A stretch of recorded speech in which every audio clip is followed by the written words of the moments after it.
రైతులకు నూతన సాంకేతిక వేదికల్లో రైతు నేస్తం సీఎం రేవంత్ రెడ్డితో ముఖాముఖిలో అంబారిపేట గ్రామంలో పాల్గొన్న జగిత్యాల ఎమ్మెల్యే డాక్టర్ సంజయ్ కుమార్. రైతులకు నూతన సాంకేతిక వేదికల్లో రైతు నేస్తం సీఎం రేవంత్ రెడ్డితో ముఖాముఖి సందర్భంగా జగిత్యాల అర్బన్ మండలం అంబారిపేట గ్రామంలో మంగళవారం మధ్యాహ్నం 3 గంటలకు రైతులతో పాల్గొన్న జగిత్యాల ఎమ్మెల్యే డాక్టర్ సంజయ్ కుమార్.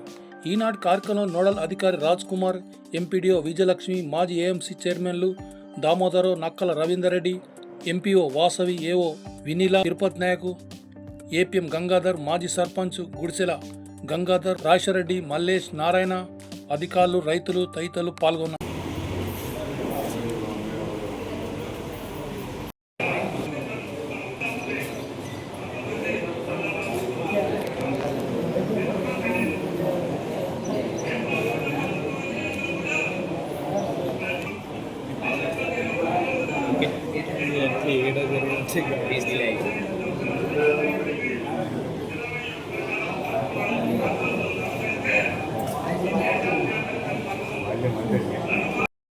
సందర్భంలోకి విచ్చేసిన వ్యాఖ్యానం ద్వారా ఆధ్యాత్మిక సభని హృదయంగా నడిపించగలిగిన ఏకైక వ్యక్తి తెలంగాణలో ఎన్నో ప్రభుత్వ కార్యక్రమాలు తన శైలిలో కార్యక్రమాన్ని కొనసాగించవలసిందిగా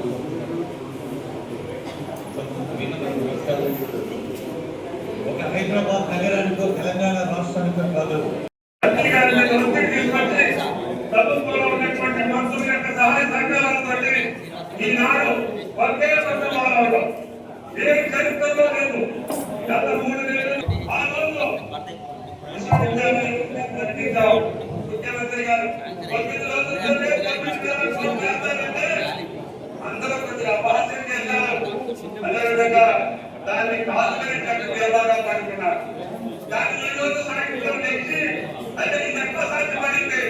రేవంత్ రెడ్డి గారు చేసేటటువంటి కార్యక్రమం నిజంగా జరిగిందని వాటి తెలిసి చేసుకునే లోపలనే 9,000 కోట్లు ఈ రోజు రైతుల ఖాతాల్లో సుమారు 70 లక్షల మంది రైతుల చేతులతో ఇందాక సత్తాయ్య గారు ఆన్ చేసి ఇక్కడికి వచ్చామని చెప్పి ఈ సందర్భంగా మాట్లాడుతున్నాం.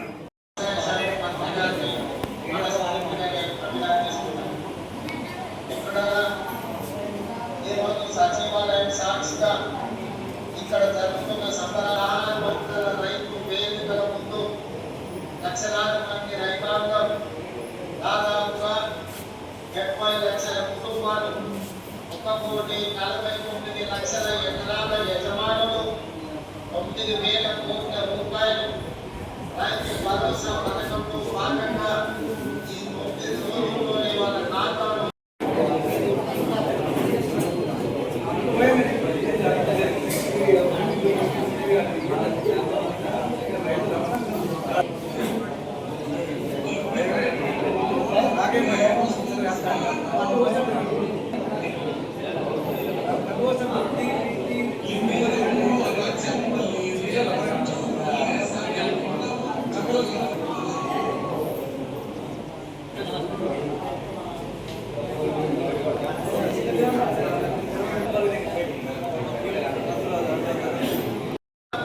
మన సొంత కుటుంబ సభ్యులను ఎంత ప్రేమగా చూసుకుంటామో సొంత భూమిని అంతే ఆప్యాయంతో ప్రేమతో చూసుకొని ఈరోజు వ్యవసాయం దండగానే పరిస్థితుల నుంచి వ్యవసాయాన్ని పండుగ చేయాలి అని చెప్పి శ్రీమతి సోనియా గాంధీ గారి నేతృత్వంలో ఏర్పడిన ఆనాటి వైఎస్ఆర్ ప్రభుత్వం, రెండవైన నాడు డాక్టర్ వైఎస్ రాజశేఖర రెడ్డి నాయకత్వంలో ఏర్పడిన ప్రభుత్వం సాక్షిగా రైతులకు ఉచిత కరెంటు ఇవ్వడమే కాదు, 100 కోట్ల రూపాయల రైతులకు కరెంటు బిల్లులను మాఫీ చేసి ఆనాడు రైతాంగాన్ని ఆదుకున్న మొదటి సంతకం సాక్షిగా డాక్టర్ వైఎస్ రాజశేఖర రెడ్డి గారు పెట్టింది.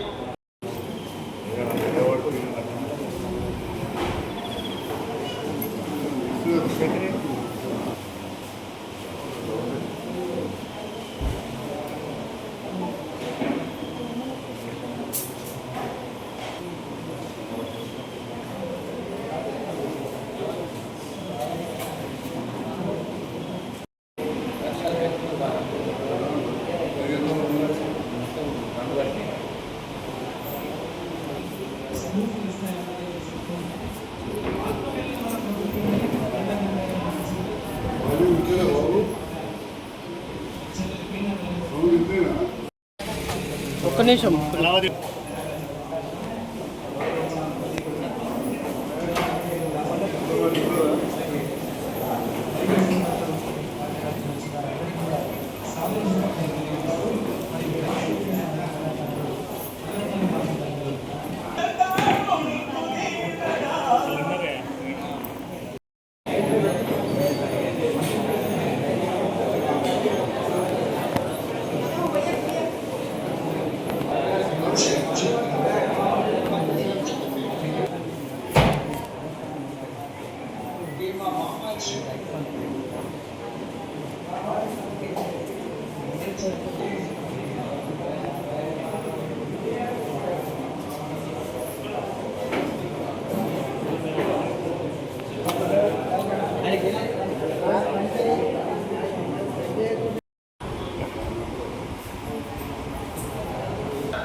తెలంగాణ రైతాంగం అండగా నిలబడి జడ్పీటీసీగా, శాసనమండలి సభ్యులుగా, శాసనసభ్యులుగా, పార్లమెంట్ సభ్యులుగా ఈనాటి తెలంగాణ రాష్ట్రానికి అతి చిన్న వయసులో ముఖ్యమంత్రిగా అవకాశాన్ని ఇచ్చి ఆశీర్వదించిన లక్షలాది మంది తెలంగాణ రైతాంగానికి మనస్ఫూర్తిగా నేను కృతజ్ఞతలు తెలియజేస్తున్నాను.